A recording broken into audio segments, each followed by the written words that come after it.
Ok, alors aujourd'hui on va regarder O Brother, mais comme d'habitude on n'a pas le temps, alors bienvenue dans Spoiler Alert.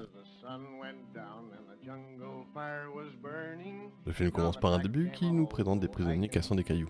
On est aux États-Unis d'Amérique et ça se voit parce que les gardiens de prison sont swagués de ouf avec leurs jolis chapeaux. On est témoin de la fuite de Delmar Pitt et Mr. Ocean, susnommé Everett, qui de manière habile et subversive traverse une plantation.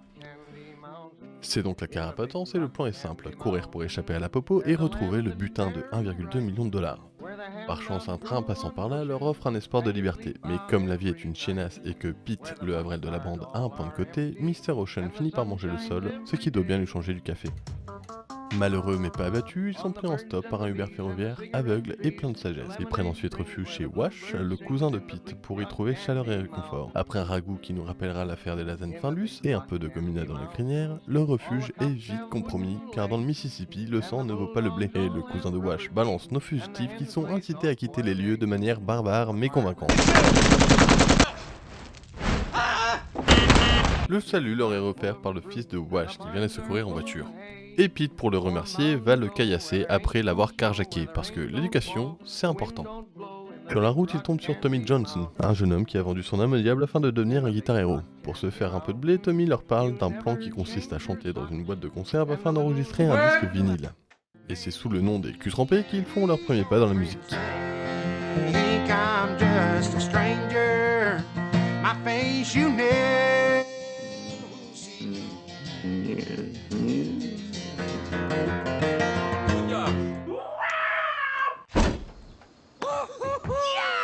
Ils partent chacun avec 10 dollars en poche et bivouaquent gaiement au son de la guitare quand ils entendent non loin la maréchaussée qui, sans avoir approuvé son efficacité, passe à l'action avant de poser des questions. Tommy ayant pris les voiles de son côté, ils sont à nouveau plus que 3 pour poursuivre l'aventure.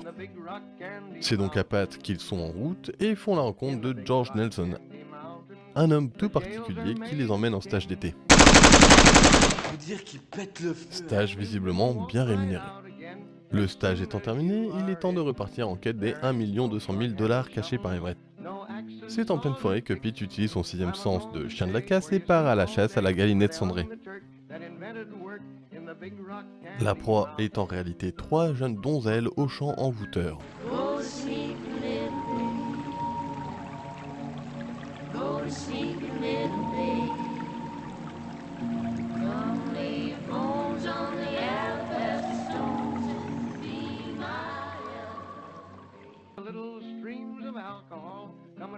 Delmar et Everett se réveillent avec pour surprise un Pete transformé en grenouille.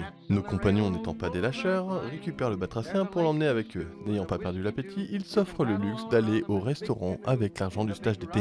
Ils font la rencontre de Big Dan et ce dernier leur offre l'opportunité d'une formation express en vente avec un gros potentiel en termes de moula. La formation commence par un atelier plein air sous la forme d'un pique-nique tout à fait bucolique, mais passons à la pratique. C'est d'ailleurs pour ça que je vous ai convié ici.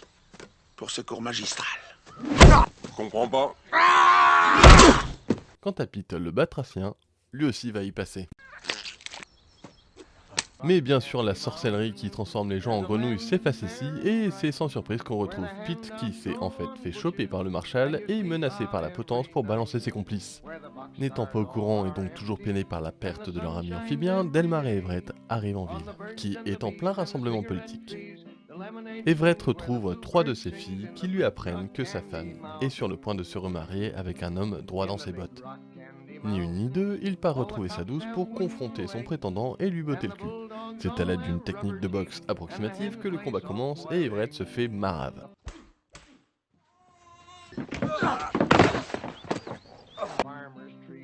Pour se changer les idées, Delmar et Everett vont au cinéma et pendant la séance débarquent les prisonniers du comté. Parmi eux se trouve Pete, qui les informe qu'ils ne doivent pas aller à la recherche du trésor parce qu'il la balance et que seul un guet-apens les attend. Heureux d'avoir retrouvé leurs potes, Delmar et Everett vont faire évader Pete pour réunir à nouveau la bande. C'est le temps des confessions, Pete s'excuse d'avoir balancé et Everett explique qu'il a menti. Le trésor c'est pipeau, il voulait simplement s'évader parce qu'il avait eu vent que son ex-fiancé fréquentait à nouveau. Après avoir secouru Tommy des griffes d'une organisation au chapeau pointu, les Cul-Trempés sont enfin réunis et de retour en ville. Everett explique qu'il est désolé mais que son vrai trésor c'est sa famille et qu'il a un plan. S'introduire déguisé en musicien dans une soirée de campagne politique dont le futur époux de l'ex-fiancé d'Everett est responsable. Après une première chanson, ils entament le tube des culs trempés et c'est l'euphorie. Ils réalisent que l'enregistrement qu'ils ont fait est un tube et en reste pantois. Mais c'est alors que le candidat politique de cette soirée les reconnaît. L'homme en question est en réalité le grand schtroumpf du KKK et essaye de les faire arrêter. Le public fou à la porte le trouve le fait et les festivités reprennent quand Papy O'Daniel, le gouverneur sortant et également candidat, politise à son tour les culs trempés et, sachant leurs méfaits, les gracie généreusement. Ils m'ont été conférés que ces 4 garçons sont désormais graciés. Après la fête, l'ex-fiancée d'Everett semble avoir pris conscience subitement qu'en réalité elle l'aime toujours, l'argent et la célébrité n'y étant pour rien bien entendu. Les noces sont donc à nouveau en projet, mais une nouvelle quête est alors donnée à Everett qui doit retourner récupérer la bague de fiançailles dans la vieille cabane familiale. C'est pas vrai! Les culs trempés partent alors à 4 sur le chemin de la cabane et tombent nez à nez avec le marshal qui a fait préparer 3 tombes et 3 cordes à un arbre. N'ayant pas reçu le mémo que nos protagonistes ont été graciés, le Marshal s'apprête à se la jouer Judge Dredd et condamne nos 3 évadés à la potence. Everett, si proche du but, s'en remet alors au Seigneur et déclenche un Deus Ex Machina.